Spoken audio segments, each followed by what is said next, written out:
আসসালামু আলাইকুম প্রিয় দর্শকবৃন্দ। আজকের ভিডিওতে আমরা জানব হযরত শাহজালাল রাহমাতুল্লাহ আলাইহি এর অলৌকিক ক্ষমতার মাধ্যমে সিলেটের অত্যাচারী রাজার বিরুদ্ধে মুসলমানদের বিজয়ের গল্প।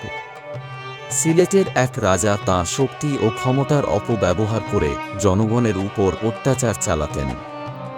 তাঁর শাসন ছিল ন্যায়বিচারের অভাব এবং অন্য ধর্মাবলম্বীদের উপর নির্যাতনে পূর্ণ। বিশেষত মুসলিম সম্প্রদায়কে তিনি তার শত্রু মনে করতেন। তিনি মুসলমানদের দমন করার জন্য একটি বিশাল সেনাবাহিনী প্রস্তুত করেন এবং যুদ্ধ ঘোষণা করেন। রাজার বিশাল সেনাবাহিনীর মুখোমুখি হওয়া মুসলিম সম্প্রদায়ের জন্য ছিল একটি বড় চ্যালেঞ্জ।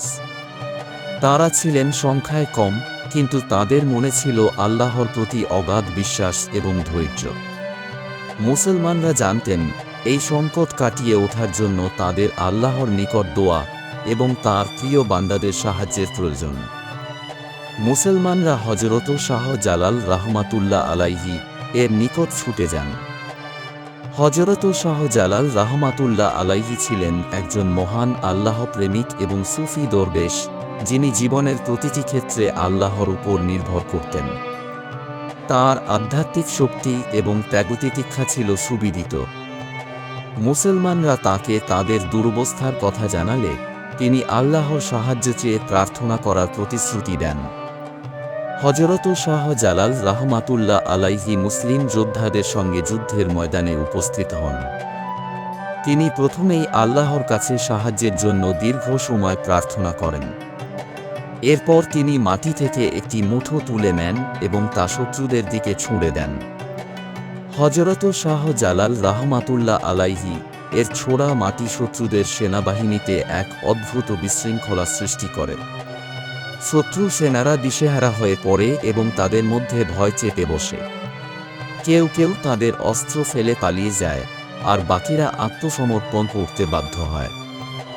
এই অলৌকিক ঘটনার মাধ্যমে মুসলমানরা একটি ঐতিহাসিক বিজয় অর্জন করে। যুদ্ধের পর অত্যাচারী রাজা বুঝতে পারেন যে তার অহংকার এবং ক্ষমতা তাকে সঠিক পথে পরিচালিত করেনি। তিনি তার ভুলের জন্য অনুতপ্ত হন এবং মুসলমানদের নিকট ক্ষমা প্রার্থনা করেন। প্রিয় দর্শক, হযরত শাহজালাল রাহমাতুল্লাহ আলাইহি এর এই কাহিনী আমাদের জন্য একটি বড় শিক্ষা। আসুন আমরা সবাই তার আদর্শ অনুসরণ করে আল্লাহর পথে চলার চেষ্টা করি। ভিডিওটি ভালো লাগলে লাইক, শেয়ার এবং সাবস্ক্রাইব করতে ভুলবেন না। আল্লাহ হাফেজ।